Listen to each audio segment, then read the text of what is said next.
LIC के IPO से लोगों की बहुत उम्मीदें जुड़ी हुई थी, इन्वेस्टर्स ने आंख बंद करके पैसा लगाया इस एलआईसी के आईपीओ के अंदर।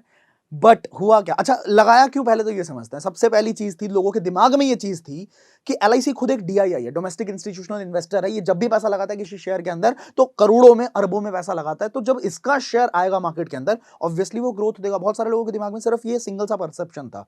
बट जब ये लिस्ट हुआ ना, तो एक झटके में 42,500 करोड़ का नुकसान दे गया। मतलब मिनट्स के अंदर ये इतना बड़ा नुकसान इन्वेस्टर्स को मिला। क्यों? क्योंकि जब ये इश्यू प्राइस आया था, जब आईपीओ मिल रहा था, तो 949 का मिला, राइट। और जब ये लिस्ट किया गया तो 867 का लिस्ट किया गया। एक झटके में लोगों के बहुत सारे पैसे डूब गए यहां पे। अब डूब तो गए, बहुत सारे लोगों ने क्या किया, पैनिक में आके बेच दिया होगा, क्योंकि वो लिस्टिंग गेन्स के चक्कर में उन्होंने इन्वेस्ट किया होगा, लिस्टिंग गेन मिला नहीं, लॉस हो गया, ठीक है। तो हो सकता है पैनिक में बेच दिया हो। कुछ लोग होल्ड करके बैठे होंगे कि चलो धीरे धीरे आने वाले टाइम में, 1 साल में, 2 साल में, क्या पता ये बढ़ जाए तो मैं लॉस क्यों झेलूं, अभी बाद में बेच दूंगा इसको।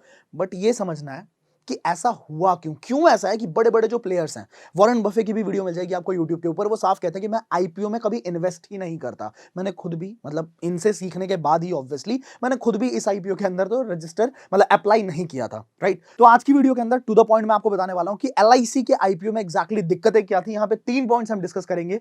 इन्वेस्टर्स ने 42,500 करोड़ रुपए, मतलब इन्वेस्टर्स का बेसिकली नुकसान हुआ क्यों, क्या कारण थे, ठीक है। इन्वेस्टर्स ने लगाया ही क्यों, ठीक है। दूसरी चीज, कंपनी को एनालाइज कैसे किया जाना चाहिए, कंपनी का बिजनेस थोड़ा सा एनालाइज कर लेते हैं। तो नुकसान तभी होता है जब हम उसके फंडामेंटल्स को सही तरीके से ना समझे। कई बार ऐसा होता है ये समझने के बावजूद नुकसान हो जाते हैं, पर यहां तो बहुत क्लियर कट पिक्चर थी।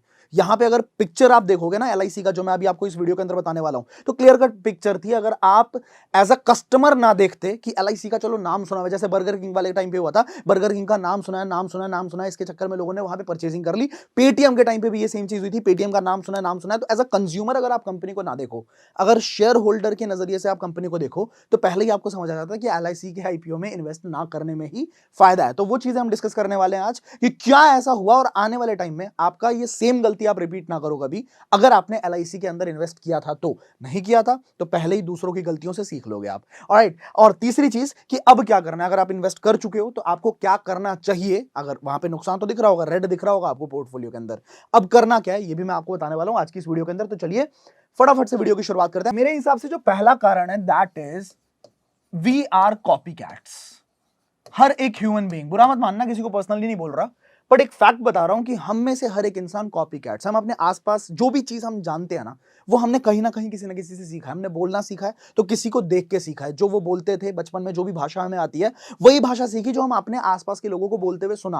हमने लिखना सीखा तो हमने किसी ना किसी को देख के सीखा, किसी ना किसी की कॉपी करके सीखी। अगर हम इंडिया के अंदर है, हम लेफ्ट से राइट लिखते हैं। अगर हम अरब के अंदर होते तो हम राइट से लेफ्ट लिखते हैं। मतलब क्या, जैसे लोग होंगे आसपास उन्हीं से हम सीखेंगे। अब यहां पे भी ये सेम चीज, क्योंकि ये तो हमारे खून में है भाई, ये हमारे खून में है कि हम कॉपी कर करके कुछ भी करना सीखते हैं ना। कपड़े पहनना सीखते हैं, ठीक है। इंडिया के अंदर अगर आप हो, स्नैक्स आपको खाना है, तो स्नैक्स में क्या खाएंगे, पॉपकॉर्न खा सकते हैं, जो भी यहां पे मिलता है वो सारी चीजें खा सकते हैं। अब आप सोच के देखो, इंडोनेशिया में स्नैक्स के नाम पे क्या खाते हैं मालूम? सांप।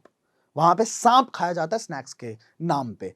तो आप सोच के देखो, आपको लग रहा होगा छी ये क्या, ये कैसे हो सकता है। नहीं, वहां का कल्चर है, वहां का कल्चर है। मतलब जैसे हम होते हैं, जिन जगह में हम होते हैं, उन्हीं लोगों को हम कॉपी करने लग जाते हैं। अब यहां पे भी एक बहुत बड़ी चीज होती है कि हम अपने आसपास के लोगों को देखते हैं। भाई मेरे इस वाले दोस्त ने इन्वेस्ट कर दिया एलआईसी के आईपीओ में, इसने भी कर दिया, इसने भी। बंदे स्टेटस भी लगा रहे हैं। बंदे क्या कर रहे हैं, स्टेटस लगा रहे हैं वहां पे अप्लाई करने के बाद कि मैंने एलआईसी के आईपीओ में अप्लाई कर दिया। अब लोगों के दिमाग में क्या है कि एलआईसी का नाम बहुत सुना है, बचपन से सुना है एलआईसी का नाम, लाइफ इंश्योरेंस कंपनी। तो इसने कर लिया, इसने कर लिया, इसने कर लिया, तो भाई भेड़ चाल मैं कैसे ना करूं, इसने भी कर लिया, उसने भी कर लिया। भेड़ चाल के अंदर दिक्कत क्या होती है कि भेड़ को चल मुड़ चल, तो भेड़ कभी पलट के नहीं पूछता क्यों मुड़ू, कहां मुड़ू, कैसे मुड़ू।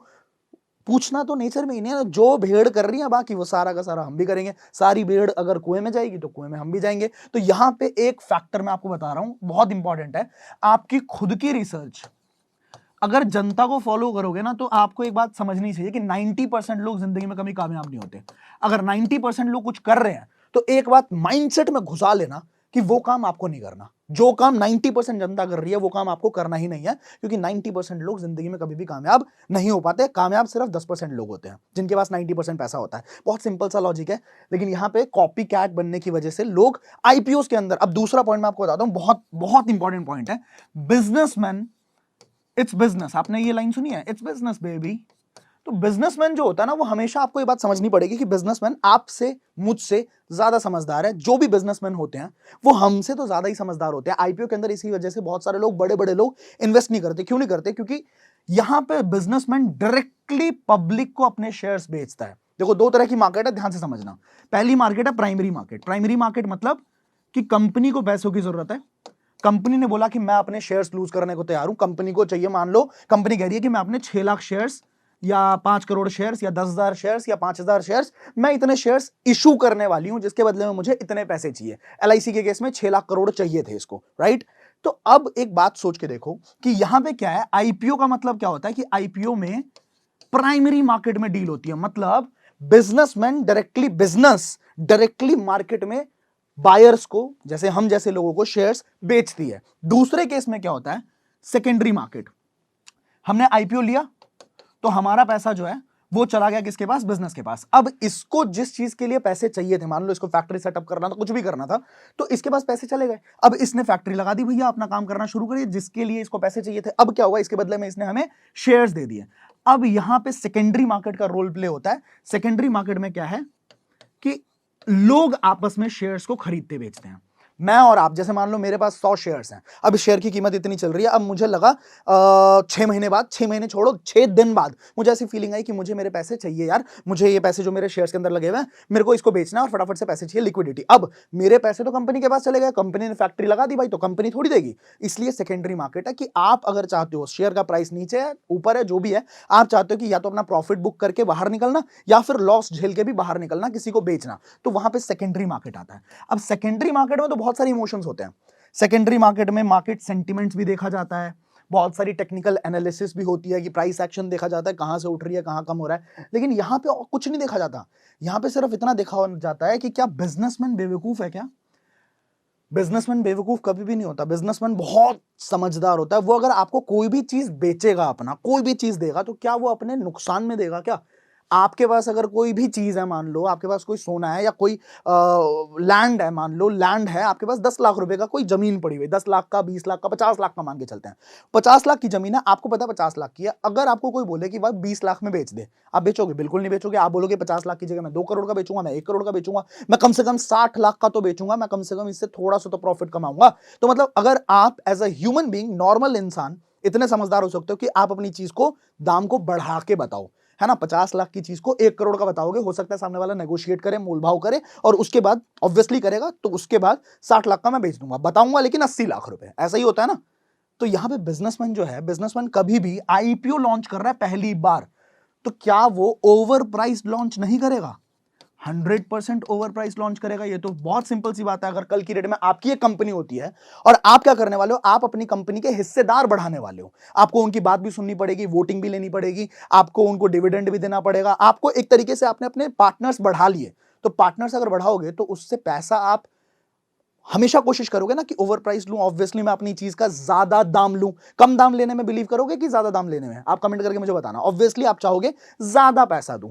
बाद में क्या होगा, सेकेंडरी मार्केट के अंदर वहां पे सेंटिमेंट्स भी काम करेंगे, वहां पे लोग भी काम, वहां पे रियल पिक्चर सामने आ जाती है कि कितना इसका शेयर मैटर करता है। कई बार केसेस के अंदर सेकेंडरी मार्केट में इस वजह से भी ऊपर जाती है कि सच में कंपनीज बढ़िया परफॉर्म करने लग जाती है। अगर बढ़िया परफॉर्म करेगी तो ऊपर जाएगा, नहीं तो बाकी डिमांड एंड सप्लाई का गेम हो जाता है सेकेंडरी मार्केट के अंदर। नाउ ये मैंने आपको बता दिया कि ज्यादातर लोग इसी वजह से इन्वेस्ट नहीं करते, क्योंकि सबको पता है कि बिजनेसमैन आपसे ज्यादा समझदार है, मुझसे ज्यादा समझदार है, तो वो हमेशा कोशिश करते हैं कि ओवर प्राइस मार्केट के अंदर लेके आए। तो तीसरा कारण, जो बहुत बड़ा कारण है यहां पे, दैट इज ओवर हाइप्ड। भाई हाइप बनाते हैं।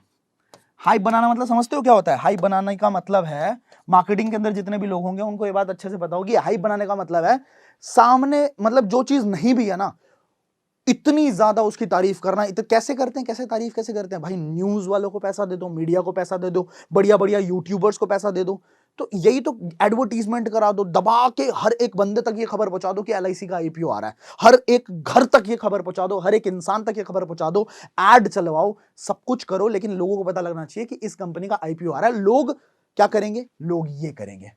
कॉपी कैट बनेंगे। लोगों को क्या मालूम फंडामेंटल एनालिसिस क्या है, लोगों को क्या मालूम, कौन जाएगा इतना पीछे सर्च करने कि हमारा बिजनेस मॉडल क्या है, हमारी रेवेन्यू ग्रोथ क्या है, हमने शेयर्स लूज करे हैं, हमने मार्केट मतलब जो हमारा मार्केट साइज है वो हमारा कम हो रहा है कि ज्यादा हो रहा है, आने वाले टाइम में ग्रोथ सिनेरियो है कि नहीं है। लोग कहां सर्च करेंगे, लोगों को क्या है भाई, इसने इन्वेस्ट कर दिया तो हम भी करेंगे, इसने इन्वेस्ट कर दिया तो हम भी करेंगे।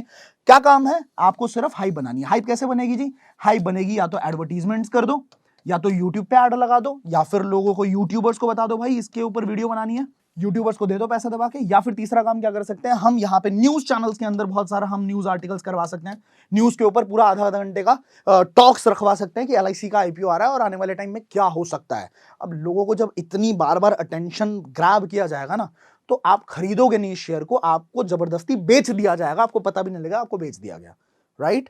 तो अभी मुझे लगता है कि आपको ये वीडियो के अंदर बहुत सारी चीजें समझ आई होंगी। इसी वजह से हमें क्या करना चाहिए, हमें ना स्टॉक्स को एनालाइज, कोई भी आईपीओ आता है तो उसका पीछे का पूरा बैकग्राउंड आपको चेक करना चाहिए।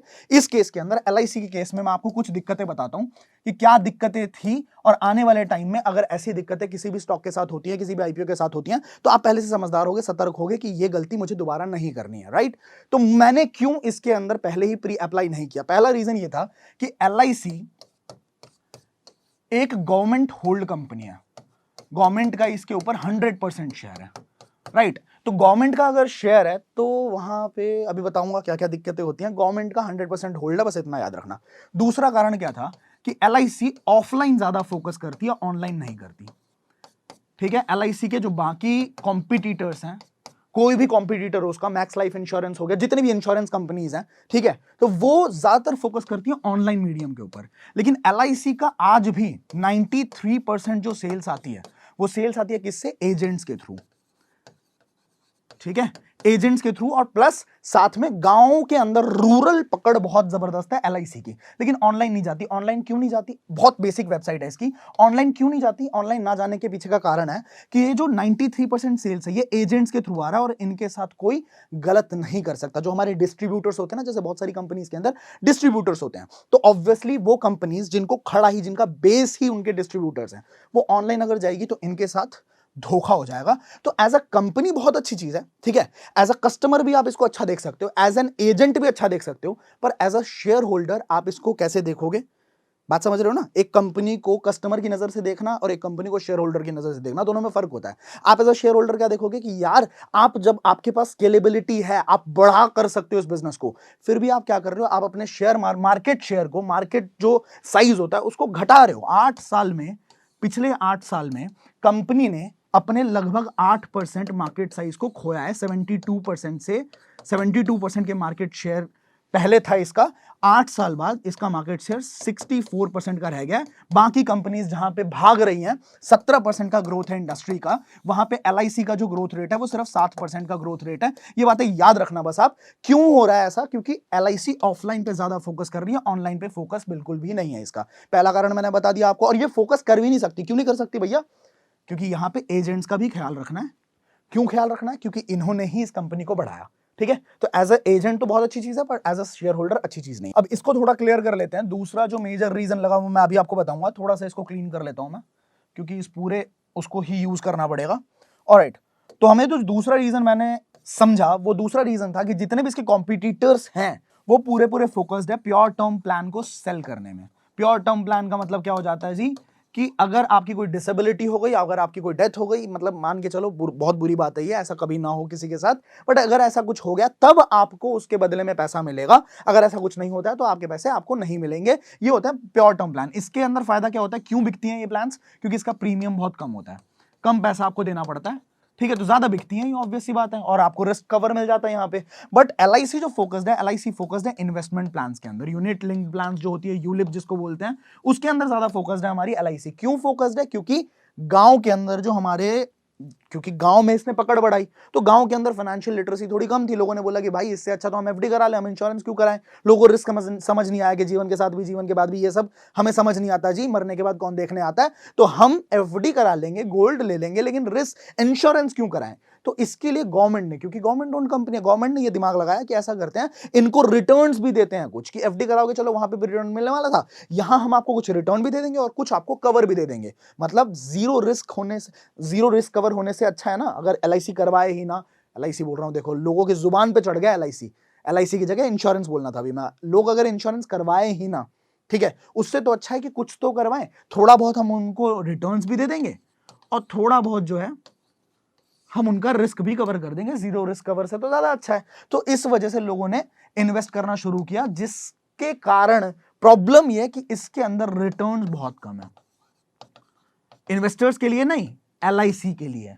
इन्वेस्टर्स के लिए नहीं बोल रहा मैं, LIC के लिए इसके पास मार्जिन बहुत कम है, रिटर्न्स बहुत कम है, क्योंकि भाई इनको शेयर करना पड़ता है एजेंट्स के साथ भी, है ना, इनको एजेंट्स के साथ भी पैसा शेयर करना पड़ता है।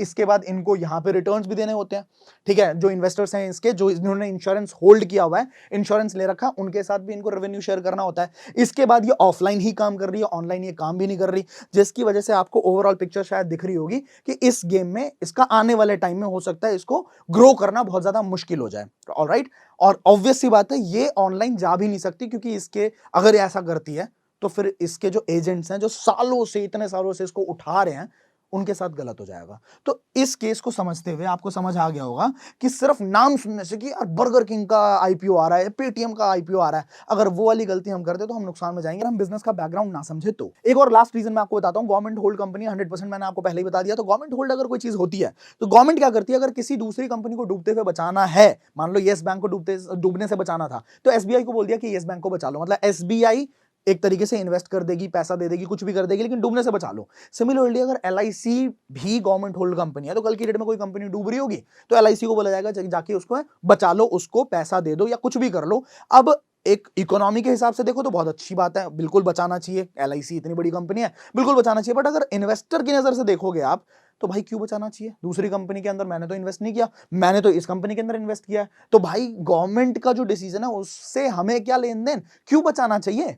मैं तो नहीं चाहता कि मेरा पैसा मैं चाहता हूं कि मेरे को डिविडेंड मिले, राइट। तो ये भी चीज हो सकती है क्योंकि गवर्नमेंट होल्ड कंपनी है। तो यहां पे ये सारे कारण होने की वजह से ओवर प्राइस्ड करके दिया ही जाएगा, ओवर प्राइस्ड भी मिला गया, कॉपी कैट वाला सीन भी हुआ, और उसके बाद ओवर हाइप भी क्रिएट करी गई, हर जगह पे एडवर्टीजमेंट करी गई, यूट्यूबर्स ने वीडियोस बनाए, ठीक है। इसके बाद न्यूज चैनल के अंदर बहुत ज्यादा बताया गया कि LIC का IPO आ रहा है, जिसके कारण सबको धोखा मिल गया। और तो मुझे ऐसा लगता है कि आज हमने बहुत सारी नई चीजें सीखी हैं, आपको भी समझ आया होगा कि किस तरीके से जो दिखता है वो होता नहीं है, जो होता है वो दिखता नहीं है। ऑलराइट, तो थोड़ा सा ध्यान से, समझदारी से रहें, सतर्क रहें, सीखें चीजों को, कॉपी कैट ना करें, भेड़ चाल के अंदर ना जाएं।